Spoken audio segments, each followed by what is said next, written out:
तो आज मेरे घर वाले मुझे मेरे घर से ही बाहर निकाल देते हैं कि जा कहीं बाहर जाके घूम के इस घर में पड़ा ही रहता है तू। अब मैं घर से तो बाहर आ गया था, लेकिन जाऊं कहाँ ये समझ नहीं आ रहा था। तो बीच रास्ते में ही अंशु डॉन मिल जाता, तो अंशु डॉन के साथ मिलके पहले एक जिम देख के आता हूँ। अब आपका भाई बॉडी बनाएगा।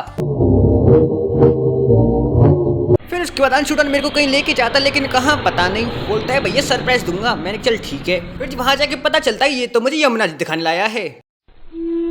फिर यमुना जी की जय हो करके हम लोग घर की ओर निकल जाते हैं और इस कठिन रास्ते को पार करके मैं जैसे घर पहुंचता ही नहीं हूँ कि मेरी बहन मुझसे कहती है मुझे लाइब्रेरी छोड़ा। फिर घर आके देखता हूँ तो मेरी टेबल इतनी गंदी पड़ी होती है क्योंकि रात भर तुम्हारे भाई ने भाई आर्टिस्ट डिग्री करी होती है।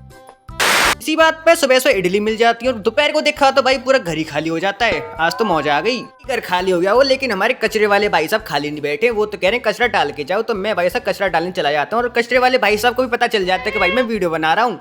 तो मैं कहता हूँ मैं आपको भी फेमस कर दूंगा। फिर दोपहर को अपने निर्धारित समय पे आने के लिए बारिश अपने आप को रेडी कर रही होती है और ये हमारी गली की भैंस रोज इस ब्यूटी पार्लर में आके अपना मेकअप करती हैं।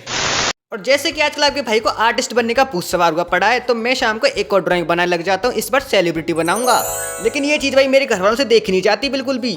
इसलिए मुझे फिर से घर से बाहर निकाल देते, कहते हैं कि बाजार से जाके कुछ सामान लेके आ। और इतने कीचड़ भरे रास्ते में भाई मुझे खतरनाक खिलाड़ी बनना ही पड़ता है और इस ब्लॉग का यहीं पे अंत करना पड़ता है।